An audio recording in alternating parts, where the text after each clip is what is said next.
All right. And we'll go ahead and get started.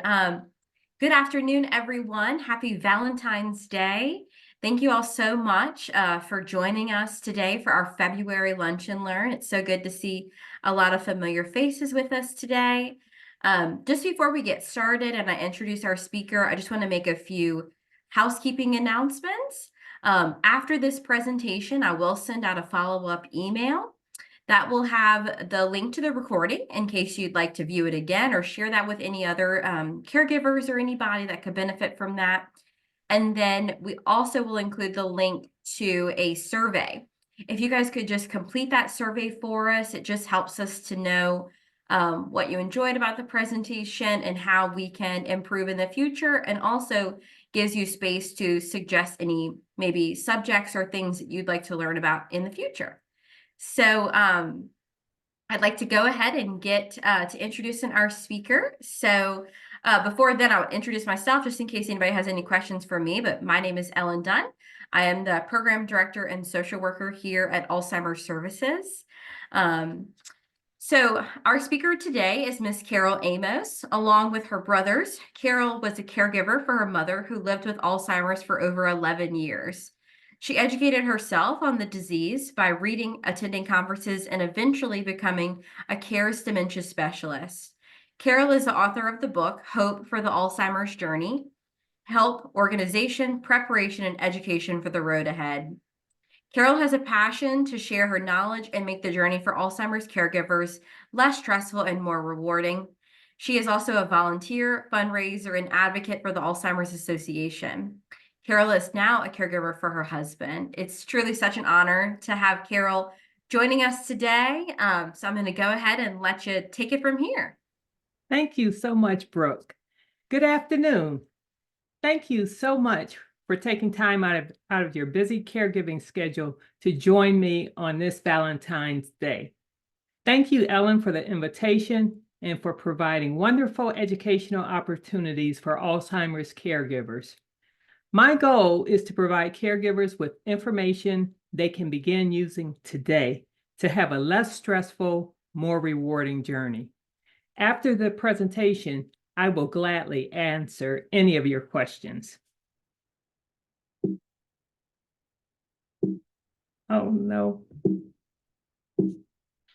It's not advancing. For some reason, I'm going to stop share screen, start again, and hopefully, okay, it's working.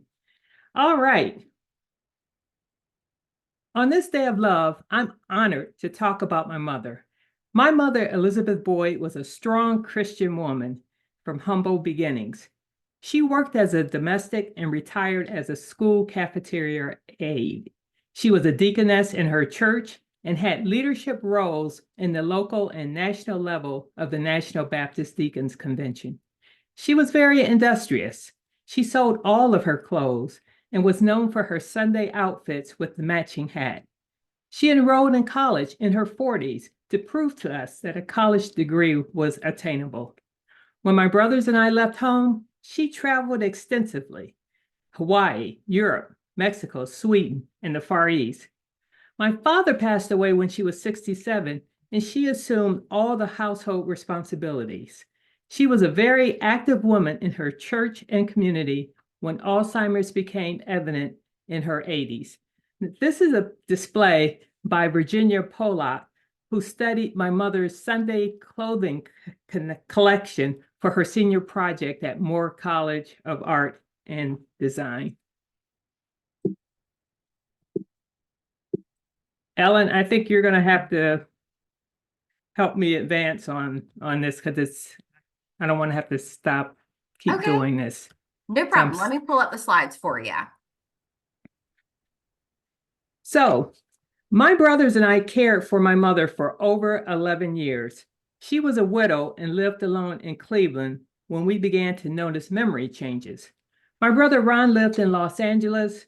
My brother Mike lived in Cincinnati, Ohio, and I was in Wilmington, Delaware. On her 83rd birthday, I sent an email to my brothers stating that we needed to keep a watchful eye on our mother. We increased our calls and increased our visits, and our suspicions were confirmed that she was having trouble taking care of herself. We sought out a diagnosis and treatment. We worked with her doctors, social workers, and community resources to help her maintain her independence. When she demonstrated that she could not live alone, we moved her to assisted living in Cleveland. A year later, in 2005, we moved her to memory care in Delaware, where she passed away at the age of 94. Next slide.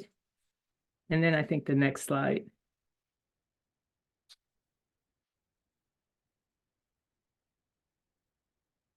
Sorry, Carol, it's giving me trouble too. Give me 1 second. Okay, I'm going to keep moving. Yes, go ahead. So having receiving an Alzheimer's diagnosis is devastating. There are three critical ways to pay attention, three critical areas to pay attention to immediately, but not necessarily in this order. The first step is safety. Safety includes the emotional well-being of your loved one. Key family members should have an honest discussion with the loved one. Let the loved one discuss their concerns, their wishes, and their fears. Continually reassure them that you will be there to support them. Don't make promises you may not be able to keep. These discussions can be individual or as a family meeting. My brothers and I had a family meeting with my mom and her two sisters when we realized it was no longer safe for her to live alone. So look at your loved one's physical safety at home and away. Your loved one may do something that they believe is safe when it is not. Alzheimer's disease impacts their judgment and their reasoning. There are plenty of pamphlets available on making the home safe. Implement safeguards to protect them, but as the disease progresses, you may have to implement more safeguards. Even if you plan to move your loved one, you should make the current environment safe. Examine their routines. For example, my mother was doing laundry in the basement, although she had a washer and dryer also on the first floor. It turns out there was a leak in the sink that the washer drained to. So a simple visit by the handyman eliminated trips down the steep basement stairs with laundry. Safety also includes financial safety. Make sure all valuables and accounts are secure. Carefully scrutinize how their money is spent. Also look at the safety of everyone involved. For instance, your loved one's primary caregiver may already be doing too much and putting their health at risk. So that was our first step, safety. Ensure the safety of your loved one, the emotional well-being, the physical safety, the financial safety, and the safety of everyone involved. The second step, and like I said, this for your situation, this may not be the second step, it may be the first step. So you have to look at it based on your situation. But the second one is legal. Next slide, if you can. Engage an elder care attorney to help you plan for the future. Someone will eventually have to conduct business on your loved one's behalf. Your loved one needs to execute a power of attorney, an advance directive, and a will. So a power of attorney designates a person, a spouse, a family member, or a friend, to make important decisions on their behalf. This allows the designee to manage the financial affairs of the loved one. And there are two types of advance directives. The first one is a power of attorney for healthcare, and this designates a person to make healthcare decisions on his or her behalf when the loved one is incapable of doing so.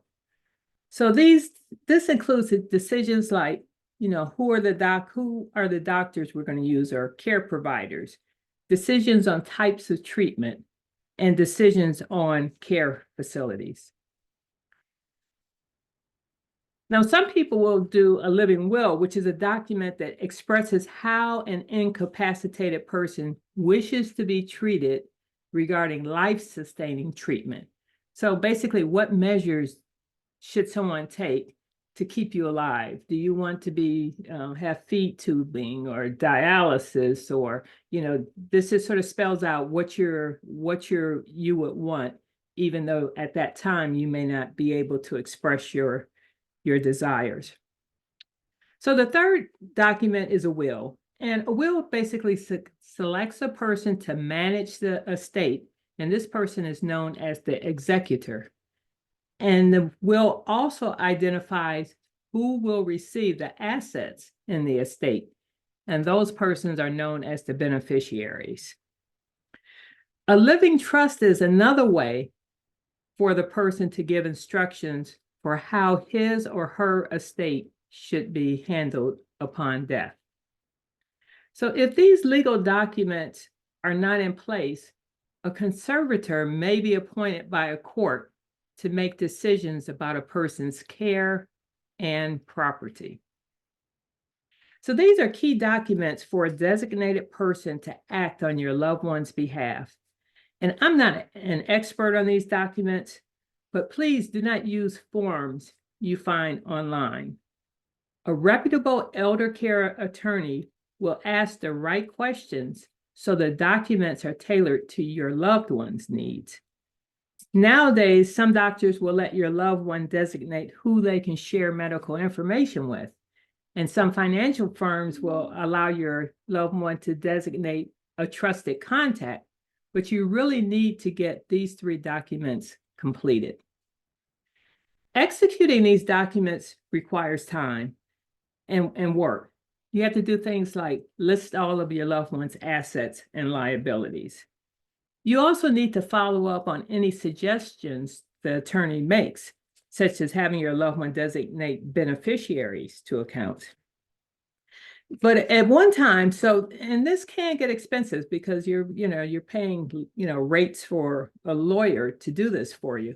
But at one time in Delaware, they provided vouchers to let residents complete these documents. So you may want to check with your Office on Aging to see if they can do anything to help with the cost, or have a way to get these documents to defray the cost. So I have 2 examples where delay in accepting the power of attorney could have been a problem.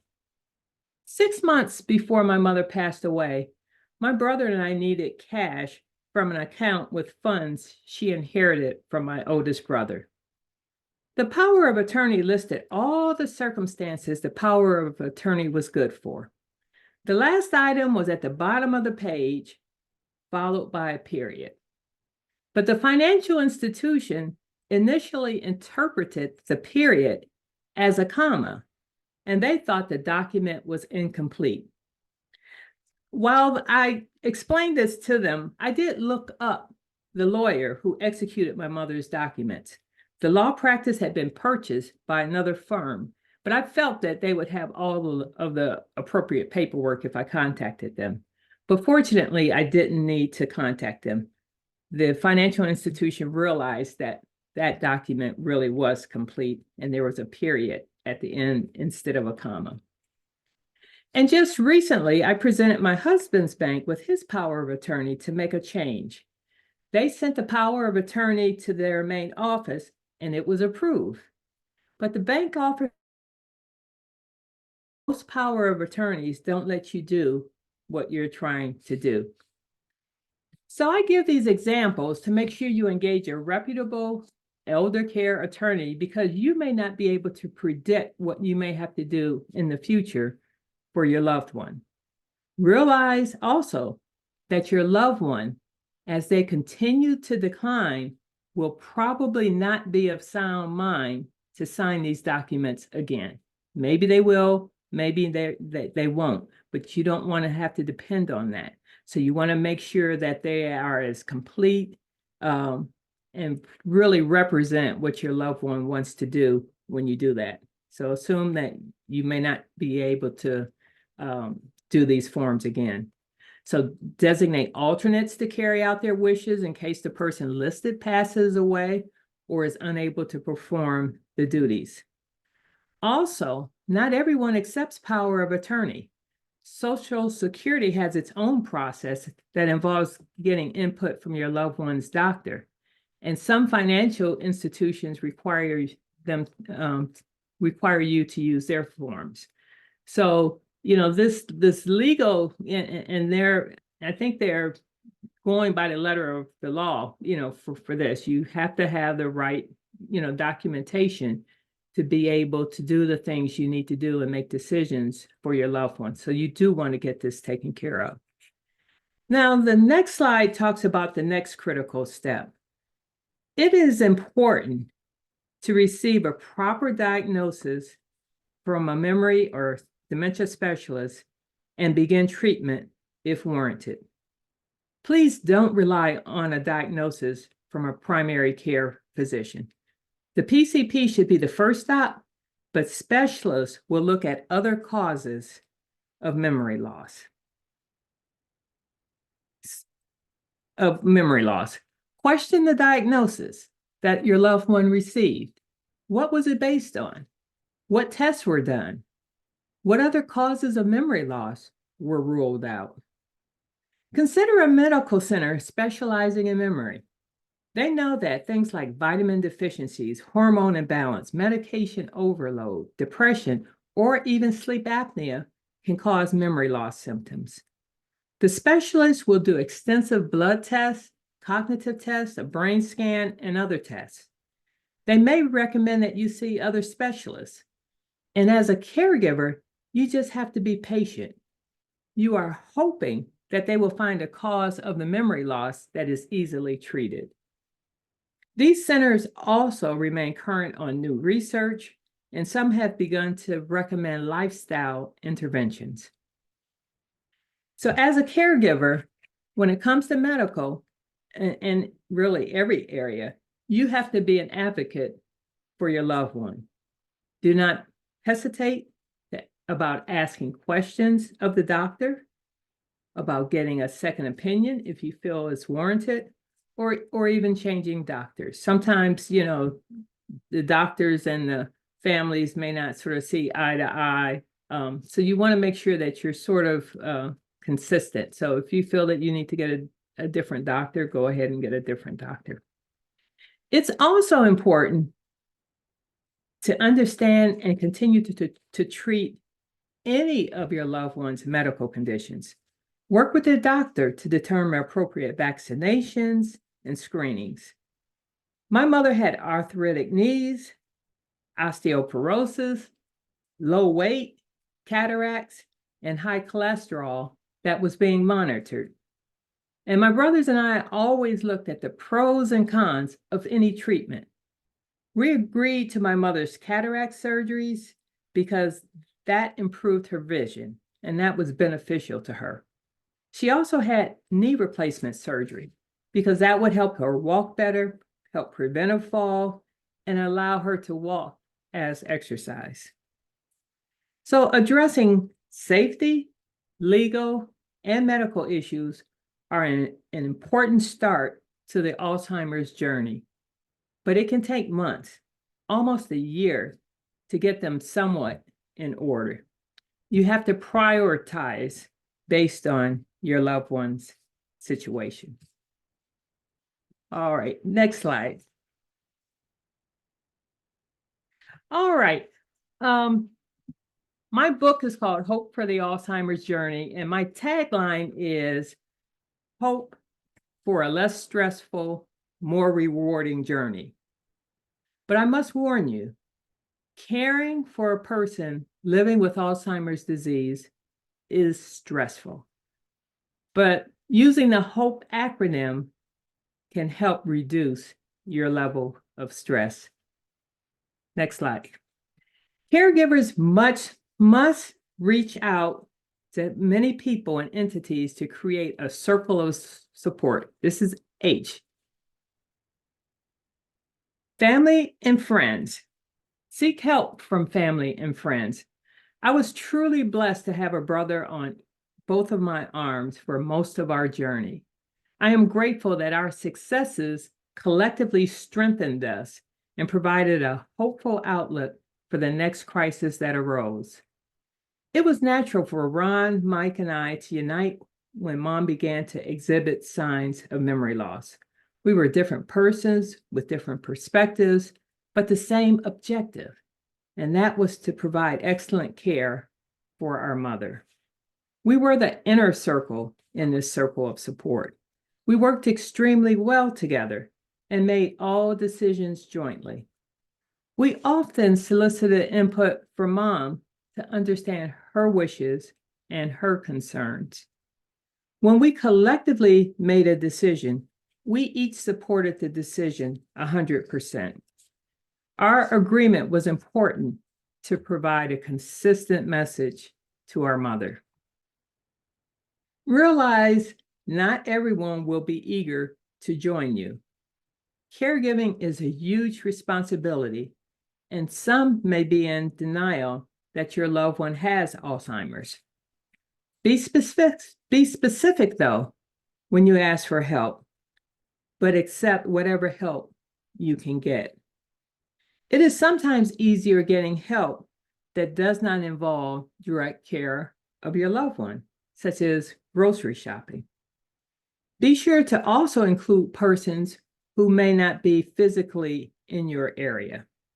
My brother lived in California, and he visited once or twice a year. He worked at a hospital, and he would seek out medical input for my mother's various medical conditions. He also conducted internet research, such as finding a storage area when she was moving out the house and a moving company as well. He also kept my mother's siblings informed of her situation. So even though he wasn't, there with us, he was very helpful. Two of my mother's sisters were part of our circle. One visited Mom every week in Cleveland, and other relatives and friends provided support. My brothers and I received valuable support from our mother's close friends. They provided encouragement and advice while moving our mother to assisted living. They knew her well, understood her concerns, and spoke for her. One friend told me our mother wanted Mike to manage her finances and not me. And I could have gotten upset with that, but if that's what she wants, I understand that. Mike was cheaper than me, so she knew that he would take care of her money better than I would. But we just eased our mother's, knowing that, we just eased our mother's concern and just continually let her know Mike is taking care of your finances.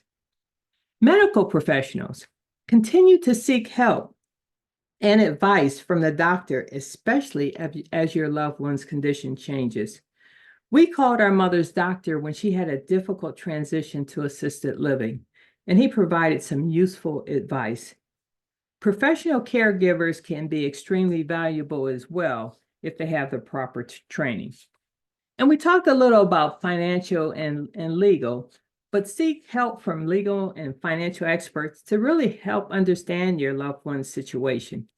Caregivers often have to become investigators to pull together the tremendous amount of information, such as accounts and bills and insurance, and also learn the rules and the process to qualify for Medicaid in your state.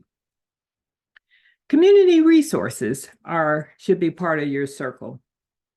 Alzheimer's Services of the Capital Area is a great resource, but also investigate other resources such as the Office on Aging, Veterans Administration, senior centers, nonprofits, and faith centers. Caregivers who are employed should investigate caregiving resources through their company's employee assistance program. My company's EAP program helped us design the meeting we had to convince Mom to move to assisted living.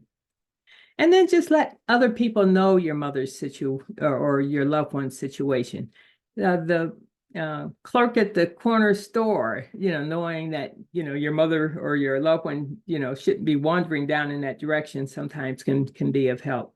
Or just letting people know they will help you find other resources or things that they find out. They may not be in your circle, but just let people know. Sometimes caregivers, oh, my loved one has this and I don't want anyone to know. Let people know because that they can help. The other thing is keep in mind that everyone in your circle of support does not need to know every detail about your loved one's situation. Try to maintain your loved one's dignity. Everyone does not need to know that grandpa went outside in his underwear. So share information on a need to know basis. So this chart shows like all of the help that we had throughout my mother's, the 11 years of my mother's Alzheimer's. And, when we moved to Delaware, she had to get new doctors.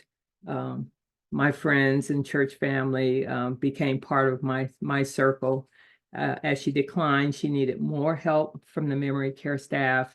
And then she was on a hospice 3 days before she passed away.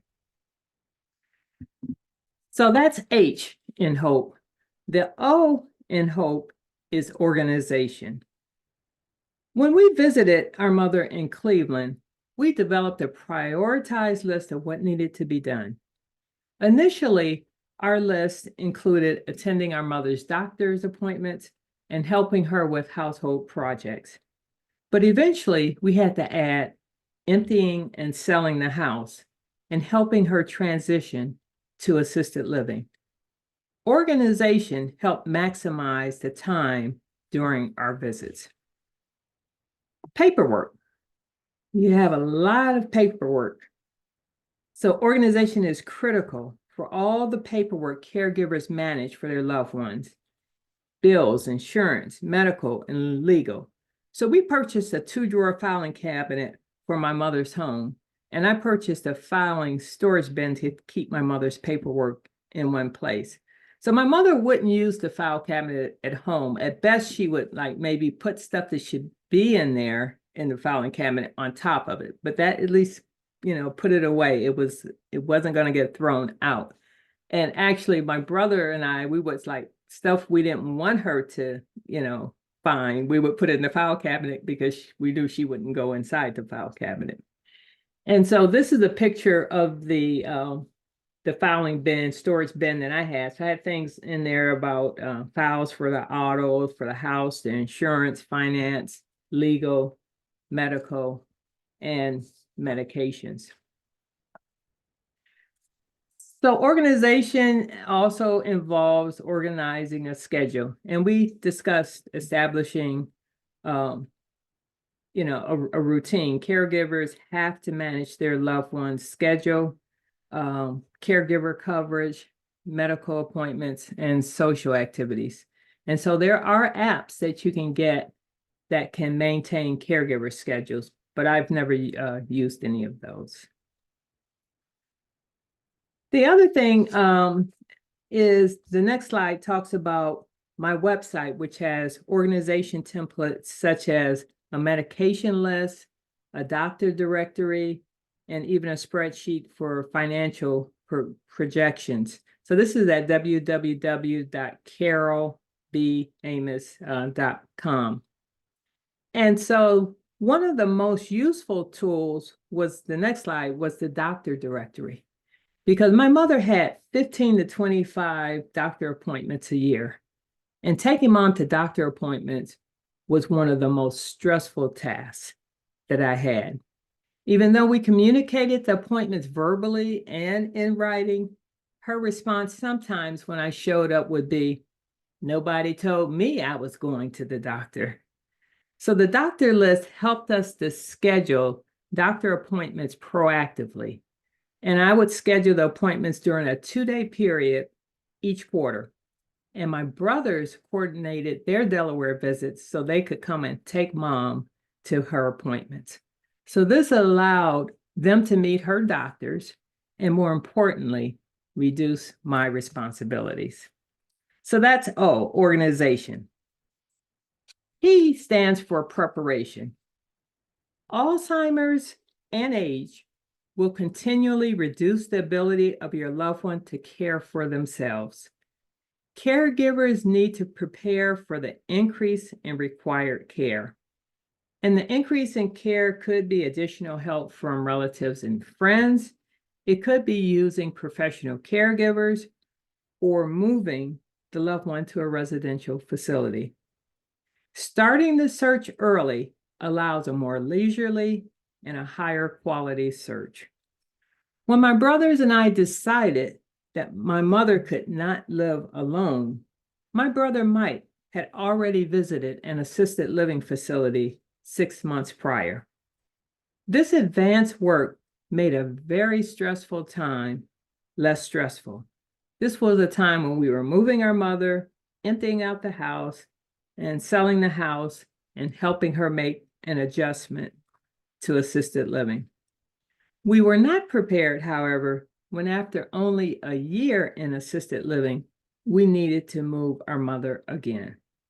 But we did do a thorough review of assisted living and memory care facilities in Wilmington, Delaware. Once my mother was situated in Delaware, we were able to prepare for the next phase. We conducted an assessment of nursing homes, hospice, and funeral homes. The advanced funeral preparation allowed us to focus on my mother during her final days, so I was glad we did that.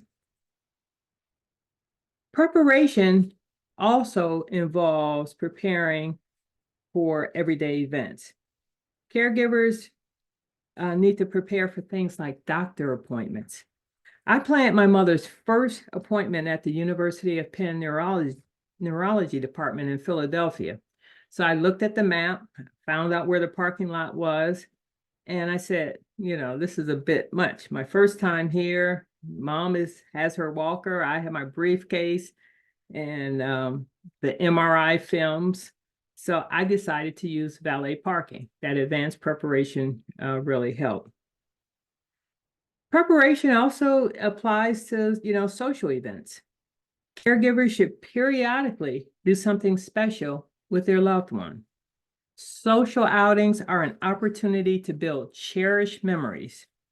My mother loved to watch figure skating on television, so I took her to a program at the Wilmington Skating Club. While considering this activity, I called the club because I was concerned about the temperature. My mother was always cold. They explained there was a warm seating section with a good view of the skating rink. There were steps involved, but I knew my mother could navigate them. My mother really enjoyed the event. She told her caregivers all about it and remembered this skating program for a very long time. And this is something I will cherish this memory for the rest of my life. All right, E stands for education. Education, like what we're doing today, is key to the Alzheimer's journey. My brothers and I each visited our local Alzheimer's Association office and shared information with each other. I attended many Alzheimer's Association workshops and conferences. Join a support group to learn and share with others in a similar situation. I attended a few support group meetings at my mother's facility at her memory care, but I found that the informal support group I developed with the families of the other residents was much more valuable to me.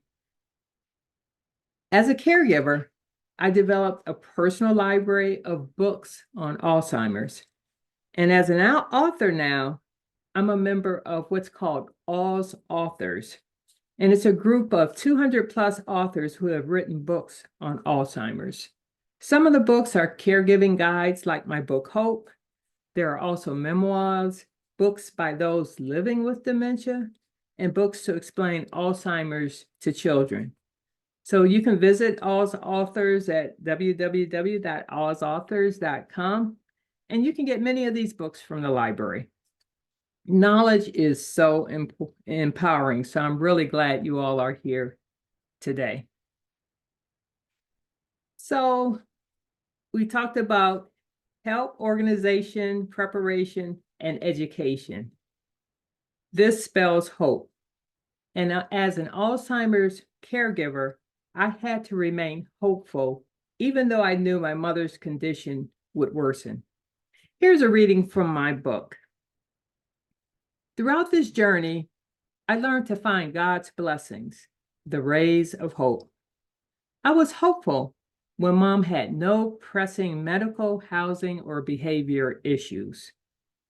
I was hopeful when I could say the right words and have the right demeanor and gestures to diffuse or prevent a negative situation. I was hopeful when a stranger, that I would call an angel, offered to help Mom or me. I was hopeful when I could be patient and focus on the needs of my mother. I was hopeful when Mom and the other residents were enjoying an evening social. I was hopeful when Mom was using sound logic or showed an increased awareness of her surroundings. I was hopeful when my mother said, "It's 80 degrees," as she correctly read the thermometer while exiting the building. I was hopeful when my mom complimented me on my new suit, and it was a new suit. I was hopeful when we opened the door to her room and she was ready and knew she was going somewhere. In my book, I include emails that went between my brothers and I to explain some of the things that were going on. And this one is dated December 27th, 2010, and the subject was Christmas. And it's to my brother, Mike and Ron. Mom came to our house for dinner. We did have a small miracle. Alvin picked her up, and as he passed one of my company's sites, he told Mom that I worked for the company, but at a different location. Mom said, "I know, she works downtown." Alvin almost drove off the bridge. Smile. God was always sending rays of hope. All right. So this is my second time doing a presentation. I spoke back in 2022 on the caregiving principle. So some of you may have been able to join us for that one. But the caregiving principle basically talks about the needs of the loved one. So the basic needs of your loved ones are generally described by the term activities of daily living. So everyone has a need to transfer, toilet, bathe, dress, eat, and sleep. The medical profession uses ability to do ADLs to ensure that a person can survive. As I analyzed my mother's and our interactions, I realized my mother had more than just these basic needs. So I expanded the needs based on Maslow's hierarchy of needs. And that includes the physiological needs, which are similar to the ADLs, safety, the need for physical, financial, and a sense of security. That's the need for safety. Social, your loved one has a need for social interaction and love. Esteem, your loved one has a need to be treated with respect. And self-actualization, your loved one has a need to do as much as they can for themselves and not have people wait on them all the time. So if your loved one's needs are not met, it can impact their health, their attitude, and their behavior. So meeting these other needs can help your loved one to thrive. So the caregiving principle also provides three things to help maintain the capability of your loved one so that they can meet as many of their needs as possible. And so the first one is routine. So our mother's geriatric doctor introduced us to this concept when my mother was having difficulty adjusting to assisted living. A routine supports your loved one's need for a sense of being in a familiar area. Uh, and so once my mother established a routine, once we knew to keep an eye out for that, we just tried not to interrupt it. All right, so that's routine. But it's also important to observe and learn routines they have already established. Things like, what arm do they put in their shirt first? Do they turn clockwise or do they turn counterclockwise to sit down on the toilet? How do they sit down or get in and out of a car? Knowing this can help make it easier to assist them. And you can use some of those motions to be prompts for them. So when you put your hand on this part of the car, that means they're getting out of the car. So routines, try to take advantage of routines they have already established. Another way to maximize their capability is to minimize anxiety. And attitudes and behaviors, it can get difficult working with a person with Alzheimer's disease. But minimizing anxiety, and rather, helps the person's need for a sense of safety and esteem. This helps them focus on the task at hand. Caregivers should learn some of the techniques to reduce anxiety, such as living in the patient's world and redirection. Redirection is really my favorite one. And for me, it was really hard for me not to correct my mother, but it got easier over time. And so the last thing you want to do is engage your loved one in stimulating activity. Stimulating activity may slow mental decline. It can help meet the social and the self-actualization need by helping a person reach their full potential. Puzzles like Uno and bingo, even sending out holiday cards can be a stimulating activity for your loved ones. And then I have some tips that may be able to help you along your journey. The first one is analyze what's working and what's not. Make changes and experiment. So my mother was susceptible to having bronchitis or pneumonia. Her facility was great about catching it very early before it was an issue. They would call asking me to take her to urgent care. I had to leave work, drive to her facility, and then take her to urgent care. The first time, urgent care sent her by ambulance to the hospital. 3 months later, this happened again, and urgent care sent her to the hospital. I then realized urgent care would automatically send an 80-plus-year-old woman with possible respiratory issues to the emergency room. So I spoke with the nurse at her facility, and we agreed next time they will send her to the hospital.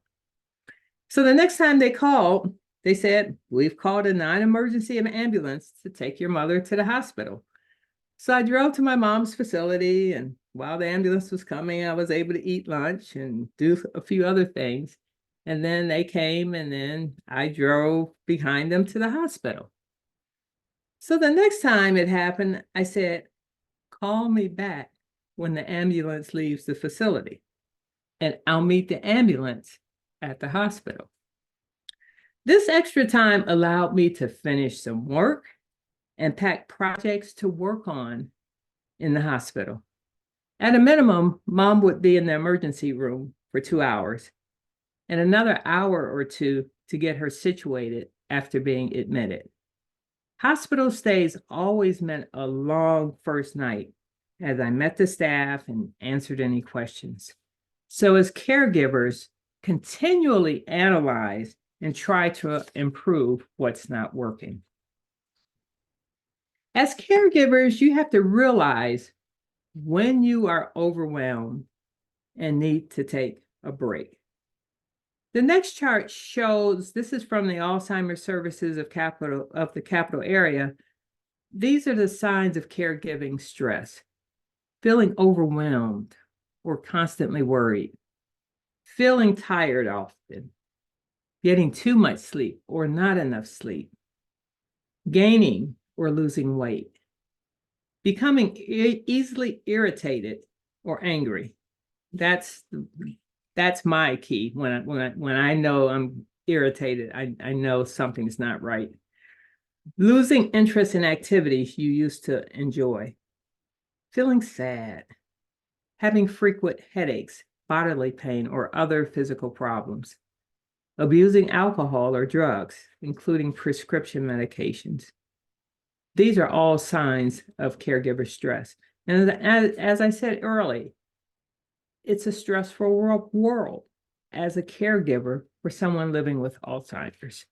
And it's difficult, but you have to know when you have to step away, when you have to take a break. So how can we manage this giver stress? Accept help. And I go one step further with this. You have to be proactive. You have to ask for help, because people will, you'll talk to people in retrospect and say, well, I didn't know you needed help. Well, I tell people, I said, let them say no, then they will be able to say, well, I didn't know you need help. But you have to be proactive, asking for help. Focus on what you're able to provide. Set realistic goals. Get connected with others, and joining a support group is a good way to do that. Seek social support. Sometimes at our church, there were a bunch of us who were Alzheimer's caregivers, and we would just talking to one another. We weren't helping each other, care for the loved one, but just that support of having someone to listen to and sharing, even bad things that happen, we share with each other, and just being able to do that and get that encouragement from someone else is very important. And then set some important personal health goals for yourself. So the next slide, and I mentioned being irritable, when I find myself irritable, I try to apply the caregiving principle to myself. Are my needs getting met? My needs for sleep, my needs for food, because I know sometimes when I would be going to my mother's facility, I'd stop at one of those convenience stores and get a hot dog or something like that, because it's easy to eat in the car, but it's not good for me, so it's like, yeah, you probably shouldn't have gotten that hot dog. Are my needs for esteem and my needs for social being met? So when I get irritable, those are the kinds of things that I look at. And another thing I do to manage caregiving stress is to try to reduce stress in other portions of my life. When I was caring for my mother, I often took the bus to work to reduce the stress of driving downtown in rush hour traffic. And as a caregiver for my husband, I know I like doing these kind of presentations and being able to help Alzheimer's caregivers, but I know if I do 2 presentations like this, a month, it's just too stressful. So I try to only do 1, maybe 2 presentations or events per month. I just have to, control the stress in the other part of my life, because the stress as a caregiver is so huge, really. So this chart is the exact same slide when I talked to you before. Be current on your medical screenings and doctor appointments. Adopt a stress-reducing routine such as Kirtan Kriya, and you can look that up on Google. It's known to actually help you can do it with your loved one. It's actually helps your cognitive ability. Exercise regularly, make commitments. I'm going to play this tennis match. I'm going to have a nail appointment. I'm going on vacation. It forces you to get out. We talked about joining a support group, getting adequate help. Do something you enjoy at least once a month, and continue to be active in 1 or 2 of at least one of your groups. So the third tip is basically to take care of yourself. And there will be times where you need to put your needs above the needs of your loved one. And my mother understood this in theory. And in my book, in each chapter, there's a personal reflection. And in chapter 25, this is the reflection. In the fall, as dusk began to fall, my mother would rush me out of her room and tell me to go home. She said, I want you to arrive home safely because I'd be lost without you. I worried about being able to care for mom. A car accident or a normal illness could have prevented me from providing care. Caregiving was a balancing act between my needs and my mother's. If I did not care for myself, I would be unable to care for her. In the reflection. So caregivers need to heed my mother's advice and develop a plan to take care of themselves. For me, I basically reached out to God and to my church family for strength and support, and God continually sent me rays of hope. So we talked about how you can take care of yourself, but this is how I take care of me, because statistically, my risk of developing Alzheimer's disease is high because I'm over 65, I'm an African American woman, and because my mom, an immediate family member, developed Alzheimer's. So I use the Dale Bredesen protocol, and it has 7 parts to it. It's nutrition, it's a keto flex diet with a fasting, and the diet increases energy and reduces inflammation, which is big in Alzheimer's, and it improves detoxification. Physical exercise increases cerebral blood flow and produces a chemical BDNF, which is good for cognition. And so I play tennis and I go walking. Good quality sleep is key to memory consolidation and detoxification and the immune system. So I try to get 7 or 8 hours a night. I do supplementation to correct for any nutritional deficiencies. I do brain stimulation. I do this thing called Brain HQ and Sudoku, and even presentations like today, preparing these. Stress may contribute to cognitive decline, so I pray and read the Bible and work on controlling my reaction to stress. And then detox. Toxins do contribute to cognitive decline. So I minimize toxins in my water, food, the home, including like toiletries and cosmetics and cleaning supplies. And I'm also detoxing from mold toxins. So that's how I take care of myself. So in summary, and it's been a pleasure sharing my story with you, as you begin your journey, focus on the legal and medical issues. Remember, get help, get organized, prepare, and become educated, and look for God's rays of help. Consider all the needs of your loved one and how to maximize the ability of your loved one. Recognize the signs of caregiver stress and develop a plan to take care of yourself. And so your homework for tonight is to start developing your plan. How are you going to take care of yourself during your journey? All right, so keep in touch. My website is there, and I'm on social media. My book is Hope for the Alzheimer's Journey, and it's a caregiver guide. And it's on sale this month for $10 for Valentine's Day month. And to conclude, thanks for joining me. And as a caregiver, you have an awesome responsibility and opportunity, and it's a huge task. And it can take almost a year to get things somewhat, in order. So right now, I want you to acknowledge all that you have already done. And on behalf of your loved one, I say thank you. And in the words of my mom, your loved one would be lost without you.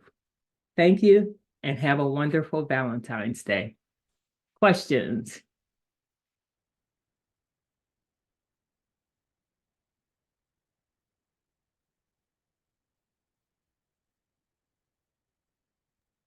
All right. Thank you so much, Carol. That was a fantastic presentation.